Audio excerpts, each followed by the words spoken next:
শরীরে এখনো তেজ বেশি তো এই জন্য এত গরম গরম কথা, তোমার তেজ একটু কমায়া দেই বলে দিছে। জিন্দান খানায় নিয়ে বন্দি করো, খানা দানা বন্ধ, একটা দানা খাইতেও দিবা না আর এক ফোঁটা পানিও পান করতে দিবা না।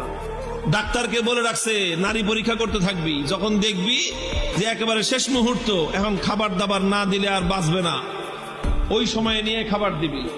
খাবারটা কি দিবি সেটাও ঠিক করে দিছে, বলছে যে মুসলমানদের ধর্মে যে জিনিস হারাম সেটা দিবি, শুয়োরের গোশত আর মদ মিশানো পানি। আল্লাহকে বললাম যে আল্লাহ তুমি পরীক্ষা করতেছো তোমার বান্দার, যে তোমার বান্দা তোমাকে, তোমার দ্বীনকে, তোমার রসুলকে, তোমার রসুলের আদর্শকে কতটা ভালোবাসে, তুমি এটা পরীক্ষা করতেছো। আর এই পরীক্ষা করার জন্য জীবন দিছো মাত্র কয়টা? একটা মাত্র জীবন দিছো। আর ওই একটা জীবন দিয়ে আল্লাহ তোমাকে কিভাবে দেখাবো যে আমি তোমাকে আর তোমার দ্বীনকে কতটা ভালোবাসি? তুমি আমাকে 1000 জীবন দান করো।